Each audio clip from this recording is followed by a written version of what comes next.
Hello viewers, good morning. आज है 30 सितंबर और अभी टाइम हो गया है 9:05 और हम इस पूरा हफ्ता 8 आवर्स डेली स्टडी करेंगे। टाइम टेबल है, मैंने बना लिया है अपनी स्टडी का बहुत अच्छे से कि मेरे को इस हफ्ते में क्या क्या पढ़ना है और क्या क्या मुझे करना है। सब्जेक्ट का भी मैंने अपना जो टाइम टेबल है वो अच्छे से रेडी कर लिया है और उसके साथ साथ ही मैंने जो मेरा जो अदर काम है उसको भी मैंने फिनिश कर लिया था। कल ही संडे को ही मैं अपना जो अगर घर का कोई इम्पोर्टेंट काम होता उसको भी कर लेती हूँ ताकि मैं डेडिकेटेड होकर अपनी पढ़ाई कर पाऊँ। मेरे बेटे की भी क्लासेस ऑनलाइन चल रही हैं तो बट वही है ना कि सब तैयारी कर रहे हैं और अगर मैं बैठ के एक्सक्यूज दूंगी तो ये बिल्कुल भी सही बात नहीं है। 8 घंटे किसी भी हालत में पढ़ना है। वैसे मेरा टारगेट 8 से ज़्यादा ही है बट फिर भी कि मतलब 8 तो डेडलाइन है, करनी ही है और उससे ज़्यादा मैं कितना कर पाती हूँ। अभी मैं नहा धोकर बैठ गई हूँ। मैंने अभी कुछ कुछ काम है जो मेरे घर के रहते हैं बट मैं पहले अपना 1 घंटे का स्लॉट करके ही और कुछ करूँगी या फिर ज़्यादा भी अगर जिस हिसाब से मेरे को लगता है। और अभी मैं अपना करंट शुरू करूँगी और जो भी होगा मैं आपको बताती रहूँगी। जो जो भी आज मैं करूँगी पूरा मैं वीडियो में आपको एक्सप्लेन मतलब अपना टाइम टेबल आपके साथ शेयर ज़रूर करूँगी। ठीक है, आप भी पढ़ते रहें क्योंकि पेपर है वो DSSB का अगर अभी नहीं होना तो कोई दिक्कत नहीं है, वो मार्च तक तो होना ही है। ठीक है, और अगर मार्च तक भी देखे तो ज़्यादा महीने तो है नहीं। अगर किसी ने अभी तैयारी शुरू नहीं की है तो 6 महीने हैं उसके पास भी अपनी तैयारी को करने के लिए। ठीक है, और अगर मैं बताऊं तो मेरी तैयारी अगर शुरू हो रखी है तो मुझे खुद को और बेटर बनाने के लिए। ठीक है, क्योंकि रिजल्ट का हाल और कंपटीशन का हाल तो आप सब लोग देख ही रहे हो। तो इस सिचुएशन में तो यही है कि खुद को बेटर अगर करना है आपने तो बहुत अच्छे से मेहनत करनी पड़ेगी। उसके साथ साथ आपको KVS का तो पता ही है कि 2-3 महीने में एग्जाम ले लेता है और कभी भी इसके फॉर्म आ सकते हैं।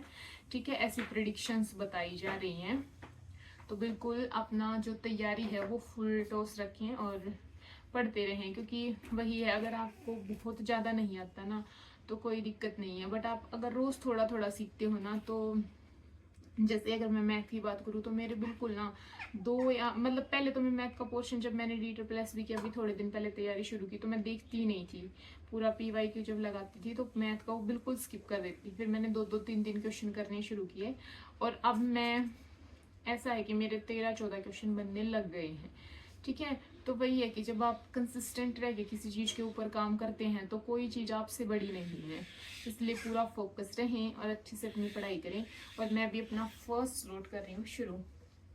ठीक है, और आज का हमारा चैलेंज है 8 आवर्स जो कि हम पूरा ज़रूर करेंगे बिल्कुल अच्छे से, वो भी हर सब्जेक्ट को कवर करते हुए।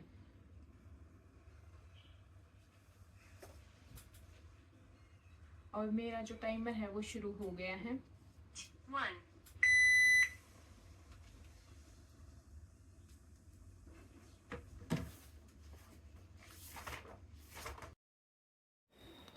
तो मेरा फर्स्ट स्लॉट है वो शुरू हो गया था और मैंने अपनी करंट की पहले और आफ्टर दैट मैंने उसका रिवीजन करना शुरू किया।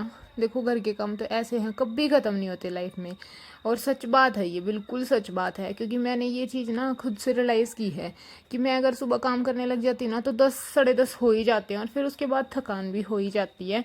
और मतलब कभी कभी तो ऐसा होता है कि 11 बज जाते हैं और मैं स्लॉट नहीं लगा पाती। पिछले कुछ दिनों में मैंने क्या किया था कि मैं सुबह ही 2 बजे उठ जाती थी और फिर 6 बजे तक पढ़ाई करती थी।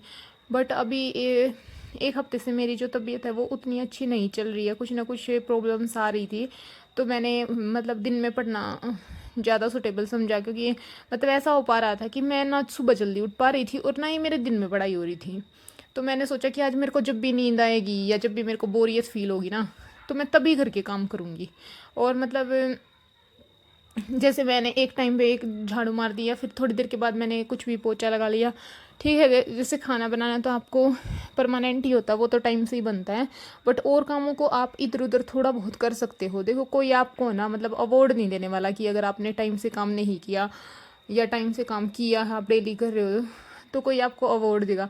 मेरी ना बहुत गंदी या बहुत गलत आदत इसको बोल सकते हैं कि मतलब मेरे को सब कुछ परफेक्ट चाहिए होता है। और उसके चक्कर में है ना, मैं मतलब इतना ज़्यादा बिजी रहती हूँ हर चीज़ में कि मैं है ना अपनी पढ़ाई को उतना अच्छे से टाइम नहीं दे पाती जितना कि मेरे को देना चाहिए या मैं दे सकती हूँ। तो है ना मतलब आज मैंने पहले ना मतलब अपना पढ़ाई पे बैठ गई थी और मैंने अपने 2 स्लॉट अच्छे से पूरे किए, पूरे डेडिकेशन के साथ।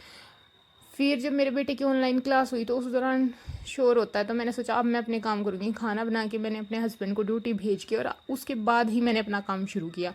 और मैंने अपना झाड़ू निकाली, बर्तन वर्तन साफ़ किए और उसके बाद मैं अपना फिर मैंने सोचा कि मतलब ऐसे ही काम चलेगा। फिर जब मैंने थोड़ा काम कर लिया मेरे को फिर लगा कि मुझे पढ़ना चाहिए, फिर मैं पढ़ने बैठ गई। तो ऐसे ही मैंने अपना पूरा दिन का रूटीन है मैनेज किया। और मेरे को ये था कि रात से पहले पहले मेरे को 6-7 घंटे तो पूरे करने ही हैं, चाहे जो मर्जी हो जाए। काम वाम तो कभी ख़त्म होने वाले हैं ही नहीं है। और सच्ची बात है ये, बिल्कुल आप कभी भी आजमा के देख लेना एक हाउसवाइफ के लिए और जो घर पे पूरा रिस्पॉन्सिबल बंदा होता है उसके लिए काम हमेशा एक ना एक आगे ही रहता है। तो आपको बिल्कुल अवार्ड विनिंग वाइफ या अवार्ड विनिंग अगर आप बेटी बन रहे हो तो बिल्कुल भी वो आपकी पढ़ाई के साथ कहीं ना कहीं ये कॉम्प्रोमाइज़ है। और अगर आप जॉब लग जाते हो तो फिर आप हर चीज़ को परफेक्ट कर सकते हो। मुझे भी ये समझने में बहुत ज़्यादा टाइम लगा, क्योंकि मैं खुद भी ऐसी हूँ कि मुझे काम करना बहुत ज़्यादा पसंद है और अच्छा लगता है। बट हमें किसी चीज़ के साथ तो कॉम्प्रोमाइज़ करना ही पड़ता है, चाहे वो हमारे घर के काम हो गए हो वो इधर उधर करो, या फिर आप अपने पढ़ाई को।